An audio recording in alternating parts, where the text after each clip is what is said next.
You know, I have a comment too, not to jump off that question, but I know we're beginning to run out of time. And for those of you that want to follow our conversation, hashtag live with purpose.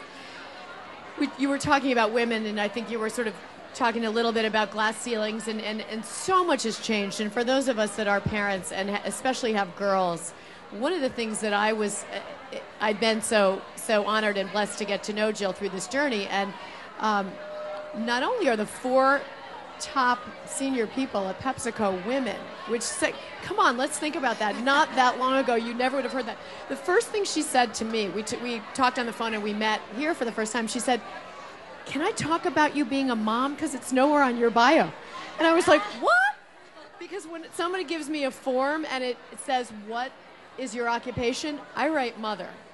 Even though I wear many other hats, I put mother down. And my son, interestingly enough, because my kids will, bitch and moan a little bit. Oh, you're going away again, Mom. You're going to help the soldiers. What about helping your kids? And they've gotten a little funny about it.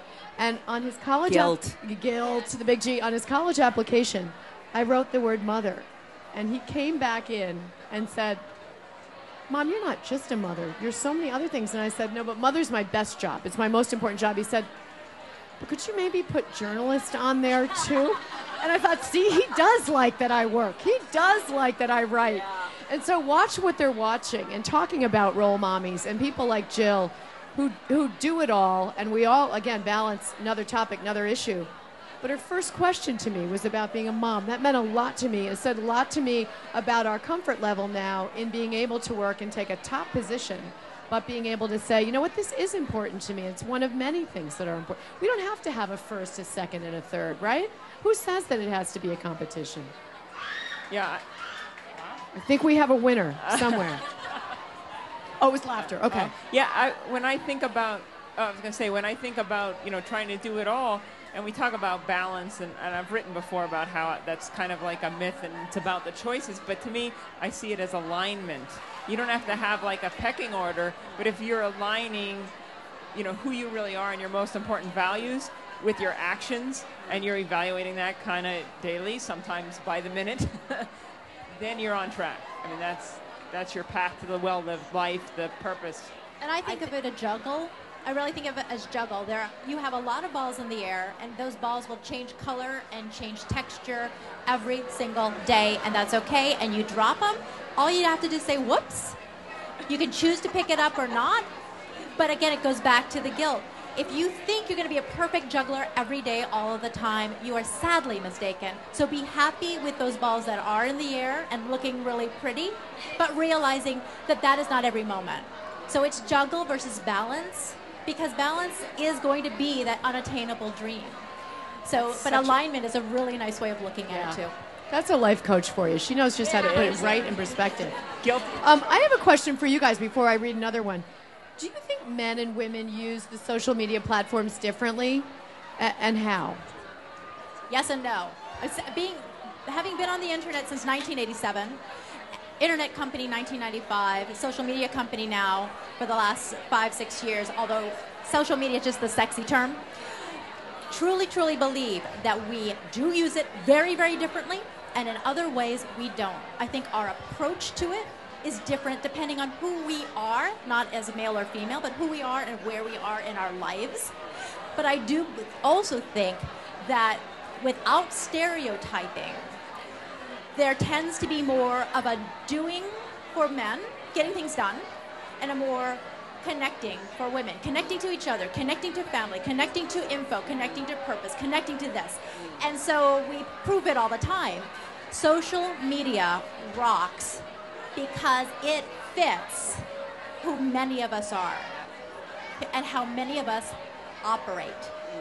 And so to me, social media is just an extension of what we've been doing naturally for centuries. So hooray that technology is finally catching up with us.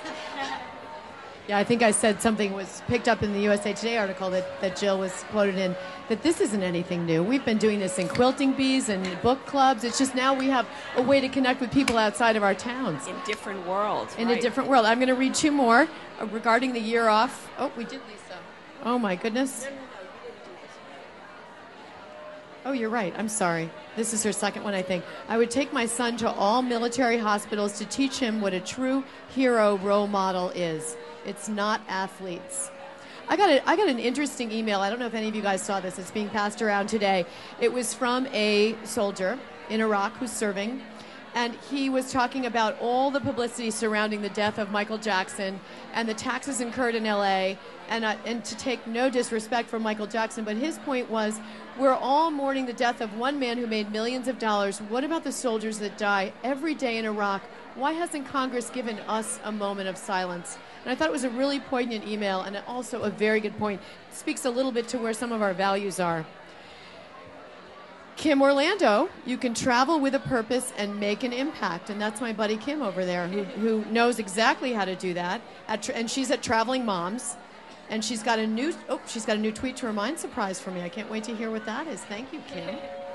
We are running out of time. Is there any issue that we want to make sure that we've covered? Well, I feel like we could have gone on all day. I feel like I have a whole new set of friends, and it's just so special. And how can we be guest bloggers for you and put some of our words that we didn't get to say into writing? Wonderful. For you? How can we do that? You know, we should figure that out, and I think there are so many tweeters out there that we have a list. I see it stacked up high behind us. So one of the things that we're going to do after this, I mentioned we're going to have the first digital index about purpose in women's lives. And what we're going to do is compile all the themes that we've heard today, that we've talked about today, but also look at all the tweets that we haven't even been able to get to. So we're going to publish that. We're going to connect back to all of you and figure out how we can continue to make a difference. And I just want to thank all of you so much for being here. Thank you. Thank you for having us. Thank you. To Lee, who, as I said, is just the most amazing woman that I've met in, I can't tell you how long, probably since Indra. Wow, that's a compliment. Yeah, but we're also going to make a donation to remind.org because it's a relationship we want to continue, and we just are so humbled by what you do every day. So thank you, Lee. Thank you. Thank you for your purpose. And guys, thank you all of you listening, and those of you who Twittered. And we'll also be able, I think there'll be more information too on the PepsiCo website as well about this conference and what we've learned. And so there'll be ways to participate. We'll make sure that everybody knows how to do that. Have a great rest of the Blog Her conference, everybody. There's so much more good stuff. And just for those of you who want to continue the dialogue, you can still either tweet or blog. Just mark everything with the hashtag Live with Purpose. Thanks, everybody. Thank you.